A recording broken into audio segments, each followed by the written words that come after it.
if you're dealing with some pretty intense low back tightness or stiffness, whether it be from sitting in one position too long throughout the entire day, or you tweaked it a little bit deadlifting at the gym, I want to go over with you today a couple exercises that are my go-to movements for people just to get their low back moving, get things to calm down a little bit. So in the first exercise that we're going to do is called a nerve glide, specifically for the sciatic nerve.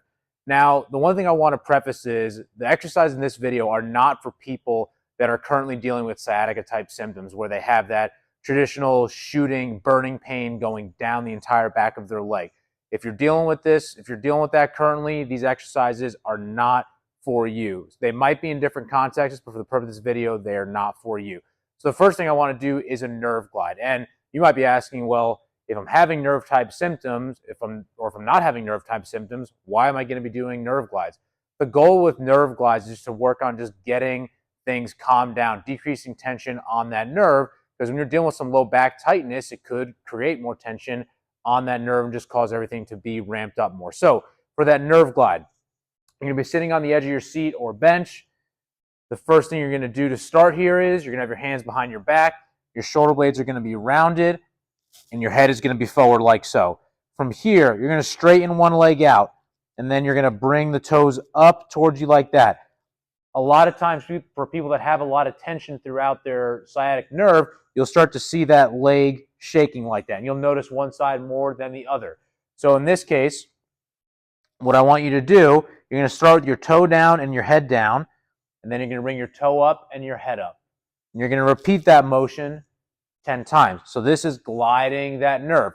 We never want to be reproducing any significant tightness down the back of the leg or in that nerve while we're doing this. This should be a relatively non-painful exercise. So nerve glides is what we're going to start with first. The next thing we're going to do is a cat-cow. The biggest mistake I see made with the cat-cow is that people try to do it too fast. And by that, I mean they'll start in that position here, and then it's one big motion up, one big motion down.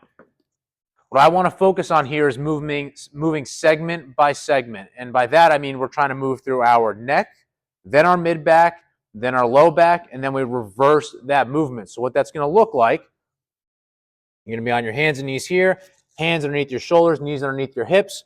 You're going to bring your head and neck down. You're going to round your mid-back, then your lower back. You're going to tuck underneath. For a lot of people that are dealing with a stiff back, this is probably when you're going to feel the most resistance to this movement. So do not go to 100% right away. You can focus on gradually increasing that movement, the intensity of that movement over a couple reps. So from here then, I'm going to drop at my low back, then my mid back, and then my head and neck. Slow is the name of the game with these. The faster you go, the more likely you are not doing them correctly. And again, just be gentle with how much you go into that rounded flexion position at first. It just might not be something it might be something you just have to gradually get acclimated to. The last thing that I'm going to do are trunk rotations. So you're going to be lying on your back here. You're going to keep your back relatively flat on the ground to start, and then you're going to sweep to one side and then sweep to the other side. What I don't want to do is I don't want you just to completely let your lower body and your legs fall over here. You want to keep a little bit of tension back here so you're getting some separation. Again, you're going to go side to side. You can do this for about 10 to 15 reps each side. So again, if you're dealing with a stiff back, tight back, these are 3 go-to movements that you can get started on today.